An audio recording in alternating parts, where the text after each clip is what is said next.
What's going on, everyone? Welcome back to another edition of Pistons Daily, where you can find daily content covering all things Detroit Pistons all year long. I'm your host. My name is Kyle Garrison. You can find me over on Twitter at Kyle Garrison2, where I talk all things Detroit sports. So come on over, say hello, give me comments, questions, concerns, episode ideas.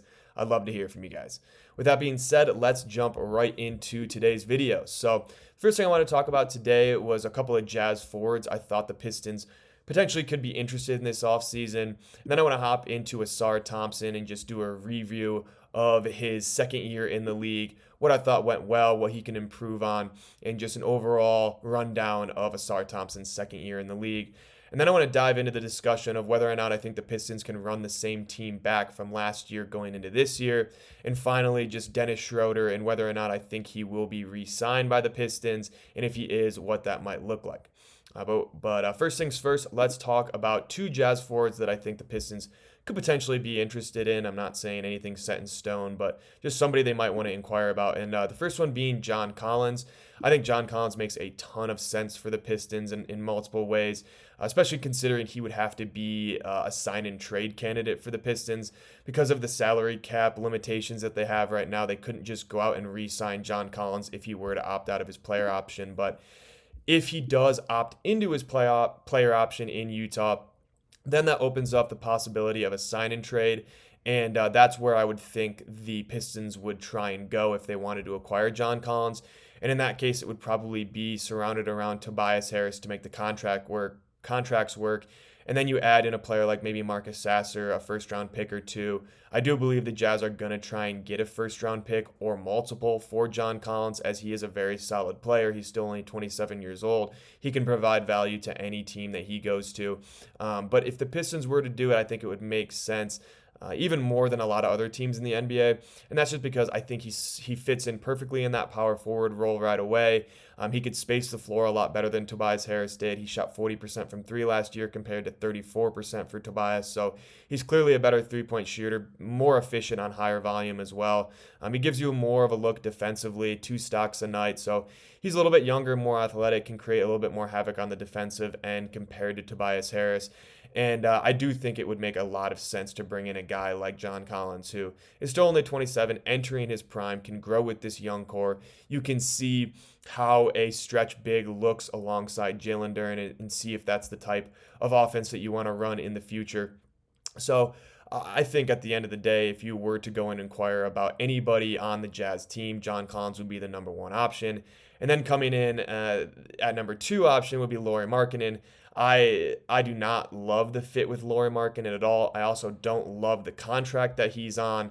It seems like Lauri Markkanen is always a part of trade rumors, but the Jazz clearly are just asking for way too much and are unrealistically trying to get rid of Lauri Markkanen for 4 or 5 first-round picks, which just isn't going to happen. And so I don't think that this is a realistic option. I think John Collins is much more a viable plan for the Pistons' future. If they wanted to upgrade at the power forward spot, Lauri Markkanen is also making a ridiculous amount of money over the next few years. His contract is one of the biggest in the league. He's making $46 million in 2025, $46 million in 2026, $49 in 2027, and then up to $53.5 in 2028. So if you're the Pistons and you don't love the fit of Lauri Markkanen, you become a lot more limited in cap flexibility going into the next 4 off seasons. And then you might be stuck with a guy like Lauri Markkanen who you just don't love, but no one's willing to trade for because of his contract. So I think if you were to acquire Lauri Markkanen, it would cause a lot more problems than it would solve for the Pistons. So that's why I think John Collins, if you were to try and go make a splash, I'm not saying that they absolutely need to or will, but if you're going to inquire about it, I think John Collins makes a lot more sense, especially considering if Collins envisions re-signing an extension in Detroit, then by all means, take a flyer, try and go out and get him and see how he looks next to this Pistons young core. And then moving on, I wanted to talk about year 2 of Assar Thompson. I thought that Assar was absolutely incredible this year in the playoffs, in the regular season. Early on, you could see there was times where the blood clots that he faced early on in the year were coming back to bite him, and his conditioning wasn't right there. The pace of the game was a little bit too fast for him. But as the year went on, you could just see he's a type of guy that can be a perennial all defensive team type of player. He had 108 defensive rating, which was the best on the team. And when you watch the film breakdown of him defensively, you can just see how well he is able to switch ball screens. He's able to switch 1 through 5. There's times where he shows on ball screens and on dribble handoffs, and then he's able to get back to his own man, or he's able to play help defense as well while still getting through a screen. It's just everything that he does on the defensive end of the floor creates havoc for the opposing team, and it's so nice to have a Swiss Army knife like Assar Thompson. I think he did a great job of just fitting in this defense, especially coming in to the year a little bit later than everyone else. So he got a little bit of a late start, but as he got going in the year, you can see he's built to be a guy that shuts down the opposing team's number one scoring option every single night, whether it be a guy like Jalen Brunson, who's 6 foot point guard, or a guy like Pascal Siakam, who's a 6'10 power forward. He can really guard anybody. He plays strong against bigger players, and he plays quickly against smaller players. So he is just such a valuable asset to this team. Obviously, there's a lot of things with the offensive game that he does need to refine. There's no doubt about that. I don't ever see him being a 37% three-point shooter on high volume, but I do see him being a player where he spaces the floor well by his movement, by his off-ball movement, by getting to the dunker's spot and being available for Cade Cunningham and Jaden Ivey on drives when maybe Jalen Duren is up setting a screen for those guys and can't get to the roll man spot quick enough. Then you have another option, a dump off to Assar Thompson, who we've seen he's so springy, he's so athletic that he can really get up over any defender, regardless of their size or their length or their experience. He's just a great finisher at the rim because of how explosive he is. So there's a lot of ways where Assar Thompson can be effective in this offense, and it doesn't need to be a guy that, is shooting multiple three-pointers a night on high volume. That just doesn't need to be the case. If he can be a guy that refines his floater game and becomes, effective in the mid-range, he can be a very valuable piece to this team, not only on the defensive end, but on the offensive end as well. We're going to move on from Assar Thompson. I'm going to talk about Assar a ton this year. Obviously, he's one of the most valuable pieces on this team. I think he's probably the second most valuable young piece that the Pistons have outside of Cade Cunningham. And he's just a guy that you're going to see steady improvement every year. And he's going to be really, really fun to watch. So I'm just excited about Assar Thompson. I thought last year went really well. And then we'll move on to the next topic. So I wanted to discuss whether or not I think the Pistons can run this same team back. And here's the question that comes to mind. With the cap space complications and how much draft capital the Pistons would have to give up in order to upgrade at certain positions, is it possible we see the Pistons run this same team back? And I think the answer is yes. I think it's possible that they run this very similar team back. Maybe you let go of a Tim Hardaway Jr. and you upgrade there. But I do see a world where you exercise the bird rights on Tim Hardaway Jr. and Dennis Schroeder. You give Malik Beasley the mid-level exception, the non-taxpayer mid-level exception, and then you draft a rotational player in the second round, maybe a little bit older player. I've talked about guys like Chaz Lanier in the past, Tyrese Proctor. Maybe you go out and you get one of those guys to see if they can be a rotational piece long-term. But at the end of the day, if you were to do that, I think you can get away with being the 6-7 seed again. But if you want to make the increase in the steps in the right direction in an Eastern Conference where we're seeing it become wide open. I mean, the Boston Celtics are going to be a lot different team next year without Jason Tatum. You've got the Indiana Pacers are the best team right now, but they're a team that I think can be beatable year to year. So I think the Pistons are in a spot where they can go and try and make not a huge free agency splash where you're giving up all your assets, but you can upgrade at certain spots at the backup power forward position, at your backup wing positions, maybe even your starting power forward. There's areas where you can improve as a team. So I think it would be kind of ignorant to run the same team back. And I don't know necessarily if that's the plan for Trajan Langdon. Obviously, it's all speculation at this point, but I think Trajan is going to value his first round draft picks as well now because he didn't have one this year. So that's also something to look at. Is he willing to part ways with some of this first round draft capital in order to make a big splash? And if he's not, then there's not really a ton of options for this Pistons team in the trade market because, everybody these days, if you're going to upgrade at certain positions, teams want draft capital, and it's simple as that. So if you're the Pistons, I don't think that you need to completely blow this roster up by any means. I think a lot of the pieces, you can bring back Tim Hardaway Jr. on a cheap deal. If you want to bring back Dennis Schroeder as your backup point guard, by all means, do it. But I do see a scenario where there's a couple different additions that just help this team overall, help this team down the stretch of a season, give them more depth if you do have injuries like they did with Jaden Ivey this year, and you're not scrambling at the trade deadline to find a veteran piece like they were this year.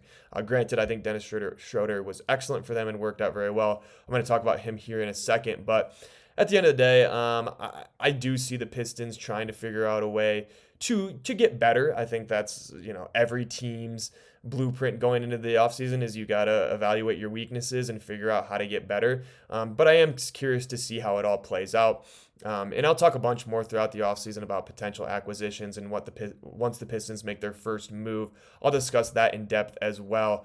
So stay tuned for all of that. But let's move on to Dennis Schroeder. So he kind of mixes back into what I was just talking about. And we have to discuss whether or not I think Dennis Schroeder is going to be re-signed by the Pistons, whether he wants to be re-signed. And I think the answer to that question is yes. Last year in the playoffs, he was unbelievable. 12.5 points per game, 3.7 assists a night, 1.2 steals, shot 47% from three-point land. Just an unbelievable playoff performance. Only 49% from the field wasn't great from 2-point percentage, but from the three-point line, he was unbelievable. He hit dagger after dagger, and there was moments right there where you could see him and Cade Cunningham playing on the floor together, and getting productive minutes from both of them. So I think there's a world where you need a veteran piece like Dennis Schroeder back on the team to be your backup point guard. And if you were to do that, they do have bird rights. I think they would exercise those. And they'd probably re-sign him from anywhere from 2 years to $18 million to $22 million. I think that's pretty fair for him, $9 million to $11 million. I don't think he's going to cost anywhere like 13, 14, 15, like he might have thought going into last season. But I still think, a $9 to $11 million contract is very fair for what Dennis Schroeder does on the floor. He's a little bit on the older side as well, so they're not going to give him a 4-year deal or anything crazy like that. But 2 years, I think, is enough. And like I said, it's still really important to have veteran pieces alongside this young core. So if you don't see Tim Hardaway Jr. and Tobias Harris as a part of your future and you let them walk this, or you let THJ walk this offseason, and then you end up trading Tobias Harris, you still need some guys to be able to have experience, have playoff experience, be able to keep the guys on the right track. You saw last year in the playoffs, there was a lot of moments where they needed Dennis Schroeder to be that leadership voice and play that leadership role in order to keep everybody on a level head in a hostile environment in New York. So there's just so many examples this year where Dennis Schroeder was a valuable asset for this team, not just on the floor. So I do see a scenario where they bring him back. I would like to see them bring him back. The only thing that comes to mind when talking about Dennis Schroeder is, what is the future of Marcus Sasser if Dennis Schroeder is a part of this team going into next year? And that's up for interpretation. I think Marcus Sasser showed that he had a ton of maturity. He showed a ton of maturity just with his ability to, I've talked about it before, just take his role in stride. He didn't pout. He didn't quit. Didn't complain. Just did what he was asked and did what was best for the team. So, shout out Marcus Sasser. And if they end up using him as a part of a trade package, then good luck to wherever he goes. I'm always going to root for him. I hope he flourishes wherever he were to go. But I just do think with Jaden Ivey, with Cade Cunningham, with Dennis Schroeder, with Malik Beasley, he kind of does get buried in this lineup. And if you do bring back Dennis Schroeder, I think that Marcus Sasser probably would be smart to try and utilize his value now in a trade package. Granted, I'll say it a million times, I do not want to get rid of him whatsoever. I still think that he's got a lot of potential in this league.